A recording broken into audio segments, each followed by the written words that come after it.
हिंदुस्तान एक ऐसा देश जहाँ की तहजीब और भाईचारा पूरी दुनिया में मशहूर है, जहाँ ईद हो या दिवाली, हर त्योहार सब लोग मिलकर मनाते हैं। और आज हम आपको बिहार के अवंती गांव की एक ऐसी ही मिसाल के बारे में बताने जा रहे हैं। आदाब, आप देख रहे हैं आवाज़ द वॉइस और मैं हूँ आपके साथ अमीना माजिद। बिहार के एक छोटे से गांव में रामलीला के लिए मंच तैयार किया जाता है, जिसमें कलाकारों, आयोजकों और दर्शकों में मुस्लिमों की बड़ी तादाद होती है। इस रामलीला में ये दृश्य गांव के हर आदमी के लिए जाना पहचाना है। जब निर्देशक शेख मुमताज अली हाथ में माइक लेकर आते हैं, रामलीला में सीता का किरदार उनके 19 साल के बेटे अकलीम निभाते हैं।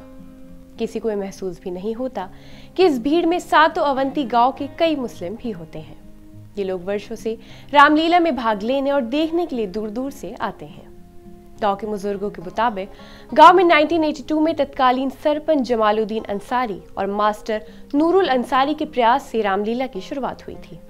मुसलमान होने के बावजूद वो राम चरित्र मानस और इनकी शिक्षाओं का सम्मान करते हैं।